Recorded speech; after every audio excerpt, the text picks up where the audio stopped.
les 21, 22, 23 juillet, on va à Roc-en-Bray pour un festival Level Up. J'ai le plaisir de recevoir Atia Barrère-Leroy. Bonsoir. Bonsoir Chloé. Vous êtes le président de l'association sartoise Akiroa Events qui organise cet événement. Un événement avec du rock, du rétro gaming, du jeu, du partage. Je vous propose qu'on regarde ensemble la bande-annonce.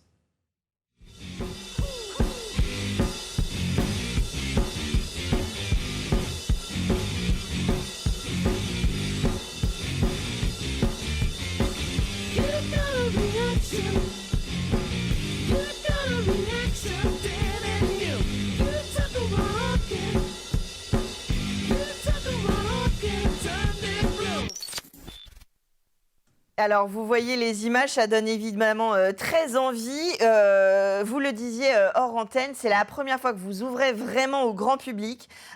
Vous êtes tous du milieu du cinéma, du gaming, de cet univers-là. Exactement. Et vous avez envie de fédérer pendant quelques jours en Sarthe, à Roc-en-Bray.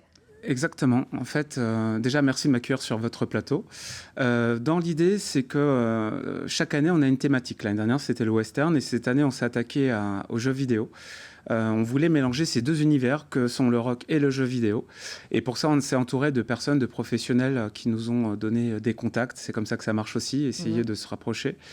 Oui, parce que vous avez quand même Marcus comme parrain, ouais, donc ça démarre fort. Donc avec Marcus, justement, qui est le parrain de notre festival, ainsi que d'autres personnes qui font partie de l'équipe de Marcus, je vois les images, et voilà, et on a eu le plaisir de travailler ensemble, de faire des petites images et des parodies notamment, parce que notre festival, c'est aussi reprendre des groupes comme Nirvanaz, enfin des noms de Nirvana modifiés en Nirvanaz, où on parodie, on va sur scène avec notre équipe. Et en plus de ça, on a une programmation avec différents groupes qui sont présents sur toute la journée du samedi 22. C'est-à-dire que vous partagez, je pense que vous accepterez l'expression un petit peu, votre délire, de vos univers. On voit les vidéos, vous allez être sur scène. Le vendredi, par exemple, on vote pour, on va faire un cinéma en plein air. Enfin voilà, il y a vraiment l'idée comme ça un peu de partager, de jouer. Là, vu que c'est autour du jeu vidéo, il va y avoir des assauts de rétro gaming, il va y avoir des bornes pour jouer. C'est totalement ça. En fait, notre événement, ça se veut le plus pop culture possible. Et après, on s'est affiné un peu plus dans le jeu vidéo. Et effectivement, on va y avoir Bobby Geek qui va être présent, une association sartoise. On va avoir McFly Arcade, qui est une association normande qui va nous ramener des bornes arcade. Et en fait, ça va être dans des espaces verts, avoir la possibilité de jouer à du gaming en extérieur. Et avoir une petite scène où tout simplement les gens vont pouvoir se réunir et danser de 15h jusqu'à 3-4h du matin.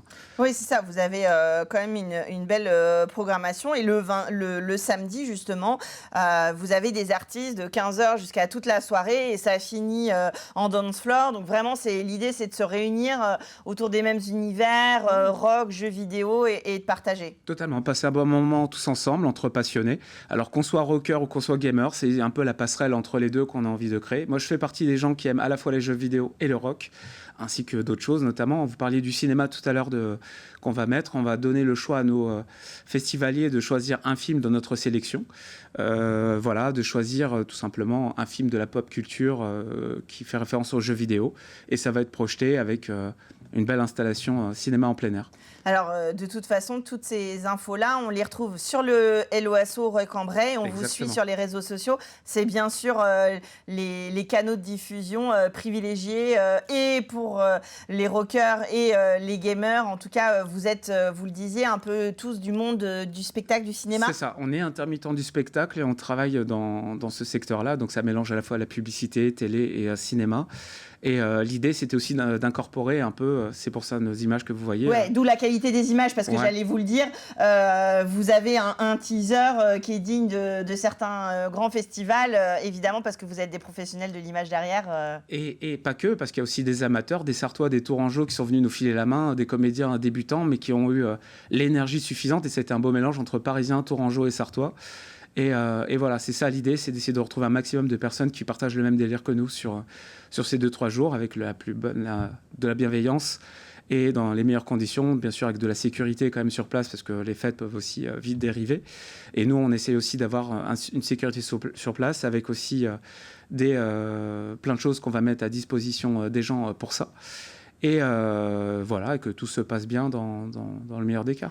Alors, c'est une association, vous pouvez, Rock en Bray, vous allez sur Hello Asso, vous pouvez soit aider, enfin vous pouvez faire les deux d'ailleurs, mais vous pouvez évidemment filer un coup de main en tant que bénévole, vous pouvez aider, vous pouvez faire un don, et puis vous pouvez tout simplement acheter vos places et vos passes. Et c'est ce que j'allais dire, si je peux donner un peu plus d'informations. Déjà sur la programmation du festival, c'est avec notre tête d'affiche, c'est Bernard Minet Metal Band, avec Mathieu Saïkali qui est plus dans la pop, et après on a Papage Corp qui est un peu un univers entre Nirvana et Noir Désir, ce qui plaît plutôt pas mal, avec pas mal de chansons en français. On a The New Berries, qui reprend les musiques de Cranberries, chantées de la même manière, en tout cas on s'y rapproche. Et on a The Terry THDX, qui est un DJ sartois, qui va être là, qui va assurer tout le dance floor. Voilà, et La Bûche qui fait du punk californien un peu, Blink 182, si ça parle aux spectateurs.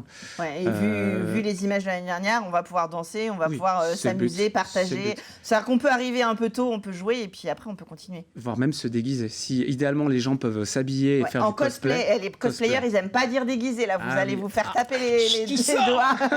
Non, évidemment. L'idée c'est voilà, on peut venir passer la journée, voilà, on peut jouer, on peut être entre cosplayers, on peut participer en fait à la réalisation. Le plus à l'aise, comme vous le dites, c'est ça, c'est qu'on veut que les gens se sentent dans un endroit le plus fun possible avec un maximum d'outils sur place. Si en plus de ça ils viennent en cosplay, c'est très bien et ils sont les bienvenus bien sûr. Et je rebondis juste sur ce que vous disiez sur Hello Asso. Donc il y a deux manières de faire, c'est soit ils prennent la billetterie 25 € pour le samedi dimanche, soit c'est 40 € les 3 jours avec la soirée cinéma en plein air. On a aussi un ciné-concert avec un artiste qui joue de la guitare sur des images de jeux vidéo, sur des thématiques de jeux, à la sauce rock.